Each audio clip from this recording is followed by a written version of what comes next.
All right, so diving into the Trojan War, huh? Buckle up, because this isn't just some love story. We're talking prophecies and power struggles and all those meddling Greek gods. It's true what they say. It's way more than just Helen of Troy. That's right. And you sent over this really cool YouTube video breaking it all down, but with a story this big. Where do you even start? Exactly. It feels like to really get it, we need to go all the way back to that prophecy about Zeus, king of the gods, getting overthrown. That's really where it all begins. It's not just about the war itself. It's about the events that set the stage, the prophecies that loomed over everything. Okay, so prophecy overthrowing Zeus. How does that lead us to the Trojan War? Well, it all goes back to Achilles' mother, Thetis. She was desired by both Zeus and Poseidon, two of the most powerful gods. But then, they hear the prophecy, this son being mightier than the father. Exactly. Imagine the weight of that prophecy. Talk about treasure. No wonder they call him a hero. Right. So, Zeus and Poseidon, they decide to play it safe, marry Thetis off to a mortal king, Peleus, hoping to, dilute those powerful genes. Dilute the power a little bit. Yeah. Smart move, maybe. But it sounds like Achilles was still a pretty... Formidable warrior. Oh, absolutely. Okay, so we've got prophecies, powerful gods, a glimpse of this legendary Achilles. But where does Helen fit into all of this? Helen. This is where the drama really explodes. So Zeus throws this big party, right? A divine celebration. But in a moment of, shall we say, forgetfulness, he forgets to invite Eris. Eris? Who's Eris? The goddess of discord. Oh, that's not good. Leaving her off the guest list. You're braver than I am. What happens when you make the goddess of discord angry? Well, she decides to make her presence known. She crashes the party with a little gift, a golden apple inscribed to the fairest. A golden apple? That sounds harmless enough. Right, except she throws it right into the middle of all the guests. Naturally, it causes a bit of a stir, especially among three particular goddesses, Hera, Athena, and Aphrodite. Oh boy, here we go. A divine squabble in the making. Each goddess believed the apple was meant for her, obviously. Classic. They demanded Zeus choose the fairest, but wisely, he wanted no part in this. Smart move, Zeus. So he sends them off to a young shepherd named Paris to decide. A shepherd? That seems like an odd choice. Why a shepherd? Well, Paris had a secret. He was a Trojan prince. And that's where everything starts to connect. Whoa. Okay, so this isn't just a beauty contest anymore. We're talking fate, destiny. This is getting serious. Tell me more about this Paris, this shepherd prince. What kind of pressure was he under with these goddesses vying for his attention? Imagine, right, you're a shepherd, minding your own business, and suddenly you're the judge in a cosmic beauty pageant. Talk about pressure. I would just given them all a ribbon and called it a day. Well, it wasn't that easy for Paris. Each goddess wanted to win, obviously, and they offered some pretty tempting bribes. Oh, I bet. What were they offering? Eternal youth. The magical makeover. Think bigger. Hera, always the queen bee, offered Paris political power. He could rule over Europe and Asia, she said. Imagine that. Wow. Talk about an ambitious goddess. But what about Athena? Athena, true to form, offered something a little different. Wisdom, strategic genius. She painted a picture of Paris as this brilliant military mind, winning battles with his intellect. Okay, now those are some tough choices. World domination or being a strategic mastermind. Yeah. It's almost enough to make you forget about the whole beauty contest thing, right? Almost.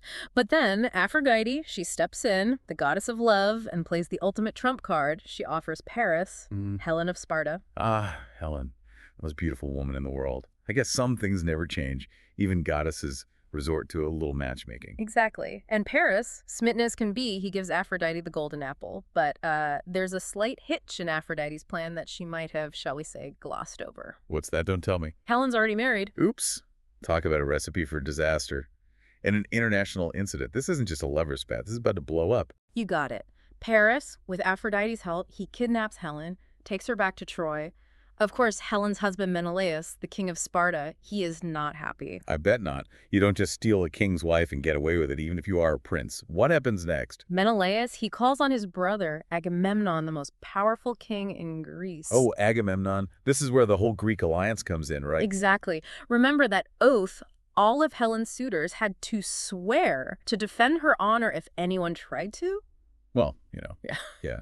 That oath comes back with a vengeance. Big time. And that's how Agamemnon gets all those Greek heroes and their armies to set sail for Troy. They're bringing Helen home one way or another. Okay, so we've got golden apple, 3 angry goddesses, a kidnapped queen, a vengeful king, and a promise that launched 1,000 ships. But everybody knows how this story ends, right? The Trojan Horse. Ah, but it wasn't a quick victory. The siege of Troy, it dragged on for 10 years. 10 years. That's longer than some marriages. It was a brutal stalemate. The Greeks were strong, but the walls of Troy, they were impenetrable. And that's where the Trojan horse comes in. Right. It's such a famous story, even after all these centuries.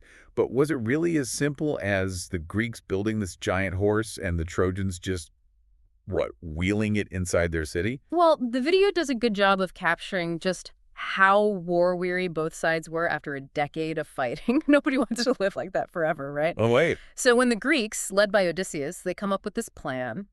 They build this magnificent wooden horse, leave it at the gates of Troy. And the Trojans, they buy it. They think it's a peace offering, a gift for the gods, maybe. A sign the Greeks have finally admitted defeat and sailed home. They see the horse and they think, finally it's over, we won. So they celebrate, drag the horse inside their city walls as a trophy. Big mistake. Huge. Because hidden inside that hollow horse, Greek soldiers waiting for nightfall. Oh, man, that must have been one wild night.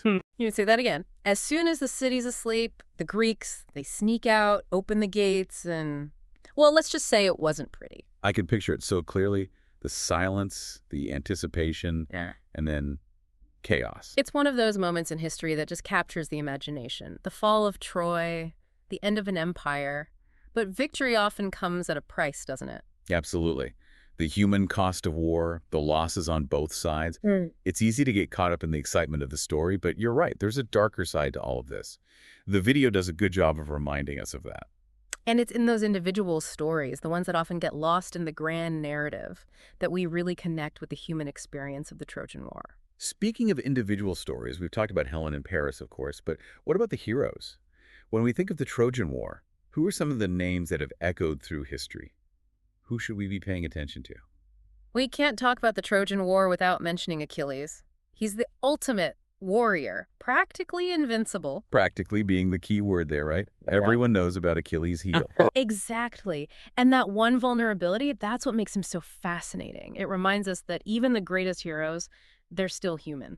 It makes you wonder, though, what was it like for him, knowing that one tiny spot could bring him down? It must have messed with his head a little. Oh, absolutely. Imagine the pressure, the fear.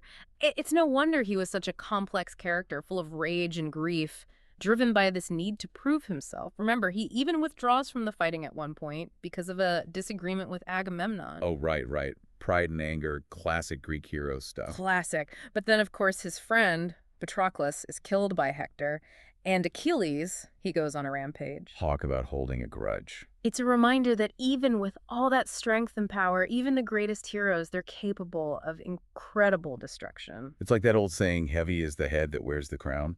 Or, in Achilles' case maybe, heavy is the head that's been dipped in the river Styx. Right.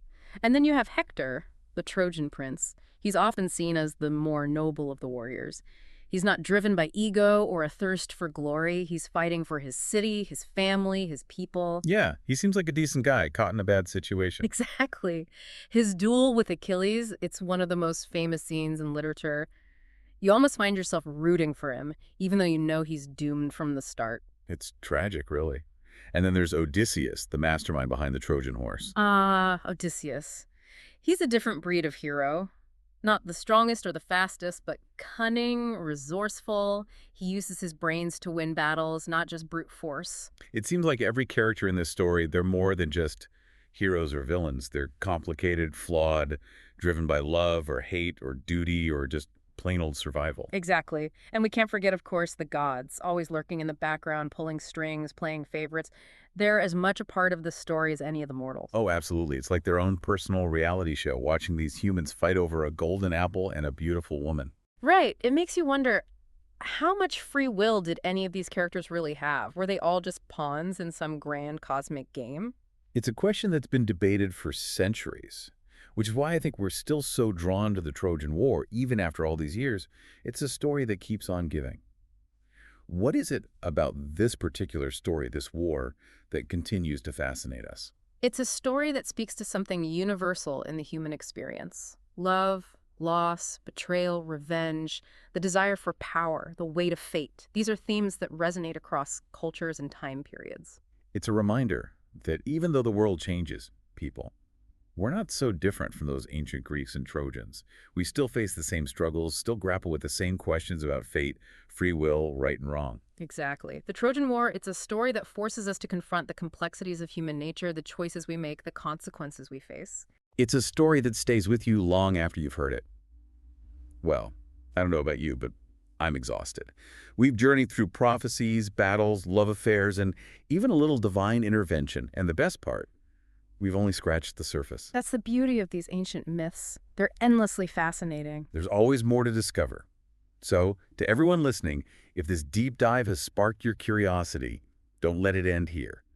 Pick up a book, watch that YouTube video, explore the world of the Trojan War for yourselves. It's a journey worth taking. I couldn't agree more. Thank you for joining us for this epic adventure, and until next time, keep exploring, keep asking questions, and keep diving deep.